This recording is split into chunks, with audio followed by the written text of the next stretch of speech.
কেন তাহলে যারা আজকে নির্বাচন চাচ্ছেন তারা বলছেন যে তত্ত্বাবধায়ক সরকার ব্যবস্থা ফিরিয়ে আনতে হবে?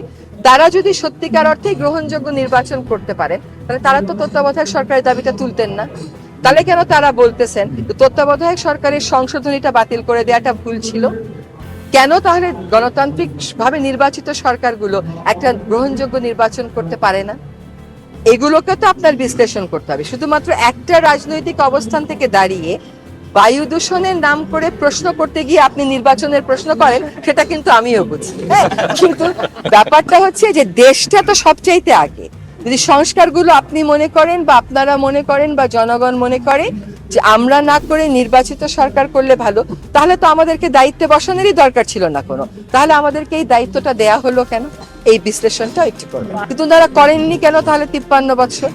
তাহলে কেন আমাদেরকে আজকে আমাদের কাজ ছেড়ে এসে দায়িত্ব নিতে হচ্ছে? আমরা তো আমাদের কাজ বেশ আনন্দের সাথে সফলতার সাথেই করছিলাম। আপনি দেখাতে পারবেন যে উপদেষ্টা পরিষদে এমন কেউ আছে যারা যার যার কাজে সফল ছিল না?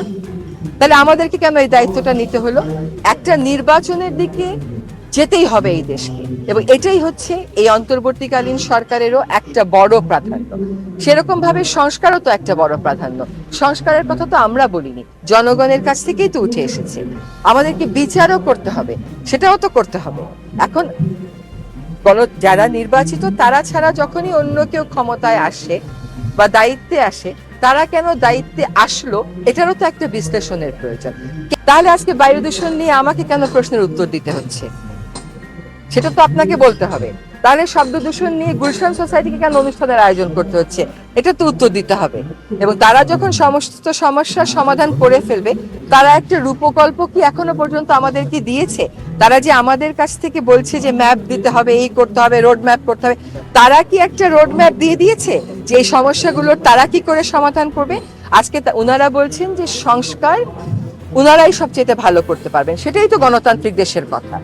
রাজনৈতিক দলেরা যে কথা বলছে যে তারা ছাড়া সমস্যার সমাধান করা সম্ভব না, তারা তাহলে 53 বছর সমস্যার সমাধান করে নাই কেন? Would you please answer? কেন আজকে আমাদেরকে দায়িত্ব নিতে হলো? Would you please answer? তাদেরকে ছাড়া সমস্যার সমাধান হবে না, এটা সঠিক কথা। এটাই তো হওয়ার উচিত যে নির্বাচিত জনপ্রতিনিধিরা সমস্যার সমাধান করবেন।